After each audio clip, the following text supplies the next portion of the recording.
Afternoon, everyone, and thank you to Major Gaurav Arya, the Chanakya Forum, as well as the PhD Chamber of Commerce and Industries for having me here. I have spoken at PhD Chamber of Commerce events earlier also in Calcutta as well as in Delhi, so I am in home ground. And it's very nice to see many old friends, colleagues, seniors, and of course, so many of you all who are interested in this topic.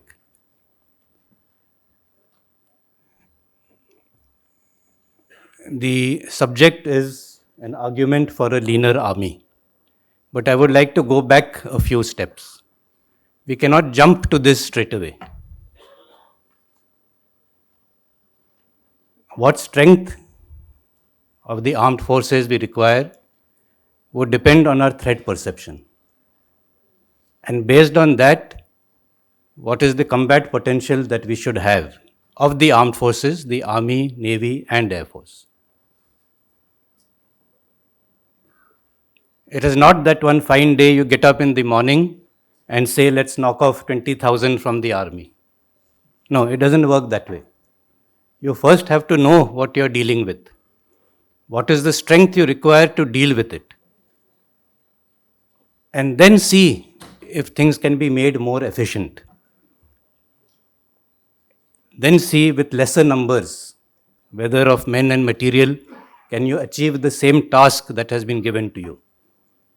Can you still have the same combat potential? And yes, within that, it is possible to have a leaner army. But as I said, you can't jump straight away to a leaner army. And if we can have a leaner and meaner army, then I think we can look at it under three heads. One is housekeeping, one is transformation, and one is technology. When I talk of housekeeping, it is what we do at our homes. Over a period of time, we tend to accumulate stuff. And therefore, from time to time, we also get rid of it. Similarly, in the armed forces, in the army, many times new projects come up. And for those new projects, new organizations come up. Some strength is given there. But when those projects come to a close, sometimes those organizations, strengths, formations continue.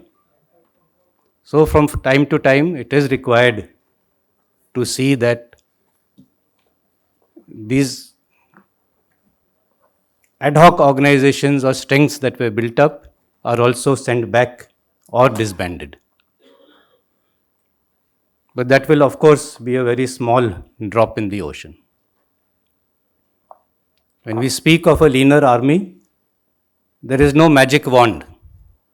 It is not that you'll wave a wand and suddenly 10, 15,000 people will disappear. It will have to be approached in a very deliberate and detailed manner. And whatever cuts have made will have to be based on some logic and rationale, not just for the sake of doing it. And for this, I will attempt to show that whatever we are trying to do has some rationale behind it. We next come to transformation. Depending on the changing character of war, there would be occasions to review our organizational structures. And when we review these organizational structures, we would find that there is a way to amalgamate certain units, formations, and through this amalgamation, achieve some sort of reduction. I am primarily talking about the integrated battle groups, or the IBGization as it is being called. In olden days, when both electronic and surface communication was poor, there was a requirement of having multiple headquarters at regular intervals. Therefore, you had a brigade, a battalion, a brigade, a div headquarter, a corps headquarter, a command headquarter. I remember the range of a radio set at the battalion level was only 8 kilometers. So obviously you had to have another headquarter 8 kilometers away. All that has changed now. Today you can talk from the army headquarters to the forwardmost post. But does that mean all intermediate headquarters are redundant? No, because everyone has some role to play. But definitely in this long chain, one of these headquarters can definitely be optimized. And therefore we thought that the brigade and div headquarter could be merged and be made into an integrated battle group. Based on logic, we keep talking about shortening the OODA loop, the observe, orient, decide and act. This is one way of shortening that loop by reducing one level where processing is taking place. And if we do that, in each of the cores, we have 14 cores, and in each of these cores, if we go in for the IBGization, by and merge the div and brigade headquarters, then we could save potentially between 2,000 to 2,500 men per corps as part of this process. We have 14 corps, so that becomes about 28,000 people strength that can be reduced from the overall strength of the army. So this is just one example of transformation. Similarly, technology. There have been so many technological changes, but in spite of these changes, we continue to operate in our old methods, our old organizations, and old authorizations. Let me give you one example. For carriage of stores in mountainous areas, where roads are less, we have always been relying on animal transport. That is your mules, Khachar Mark 1.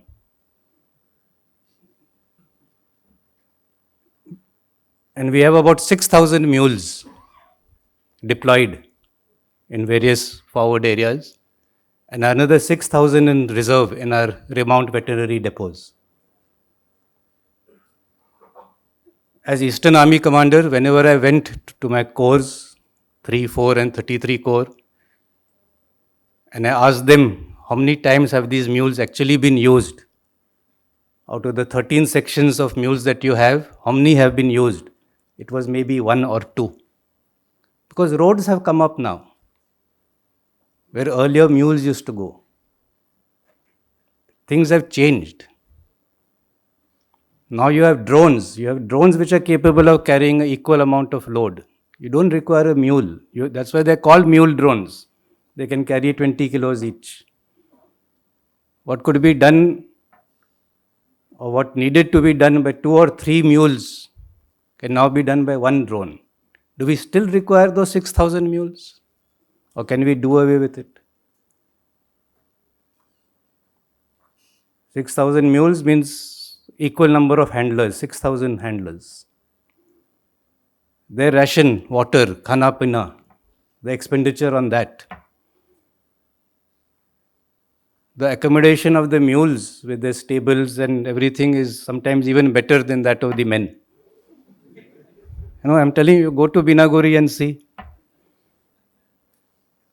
No, I'm not joking.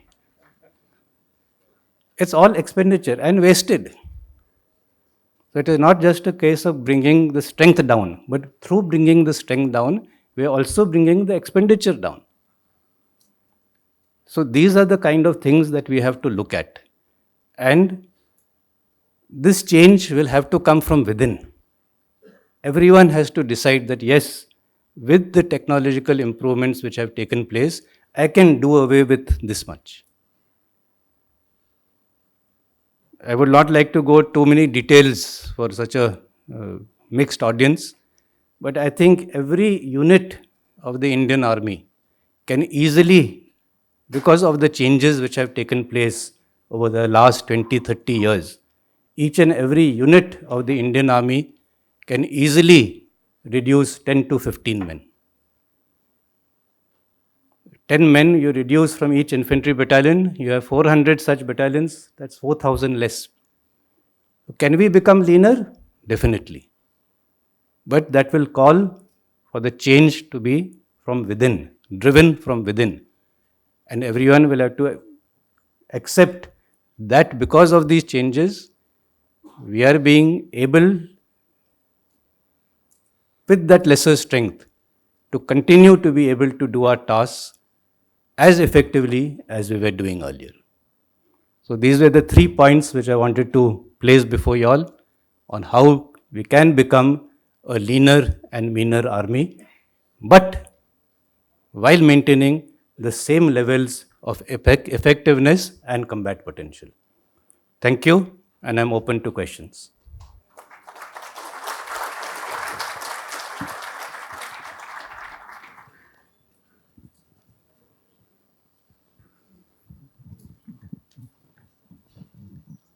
If anyone would be having any questions, you can free to ask. Otherwise, yes, sir, please. Sir, General Ranjan, sir. Sir. General Hassan, sir. Thank you, General Naravane. Always a pleasure Yes. to meet you and listen to you. While agreeing entirely with what you say, absolutely. My only suggestion and advice would be one thing which we always followed in the armed forces and never forgot: back to basics. Don't tamper with basics when you're doing this reorganization and creating a leaner army. And for that, you got to do a tremendous introspection, which you have yourself mentioned. You have to do an introspection for it. But for the sake of cutting, don't tamper with basics. That's my only advice, because I think the wisdom of the ancients continues to thrive with us. And if we question that wisdom many times, we may tend to go wrong. Thank you. Thank you, sir. I can't argue with you. You were my boss once upon a time. Sir, General Ranjan, sir. So, Major General Rajan Kocher, sir. I would like to ask you a question about the Agniveer schemes. Agniveer, a lot of debate has gone in the media on this scheme, and ultimately a kind of mathematical model was also generated, stating that we are going to reduce in strength over a period of time, and will it affect the readiness of the armed forces? I would like to seek your comments. I don't think there will be any significant reduction in the numbers, but as far as this scheme is concerned, I would only like to highlight that in life, the only constant is change. So we have to change and move ahead. But equally, there is a saying that more things change, the more they remain the same. So let's put it that way. Okay, we can have the last 2 questions. Anyone? So, to your right, sir. Yes, sir, please. So, Bipindra from Defense Capital, sir. So, you were the Army Chief and you did go through the process of IBGization, as you put it. If you could just elaborate for our understanding, what has been the impact of the change that you were putting through, and how long is it going to take before we finally realize that particular state? And also, sir, jointness. That's the buzzword at this point in time in the 3 armed forces. How would jointness impact this leaner army ideas? The process of IBGization is still underway.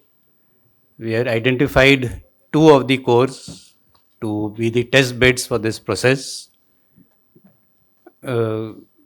once again, these changes are going to take place or take effect over a period of 1 or 2 years.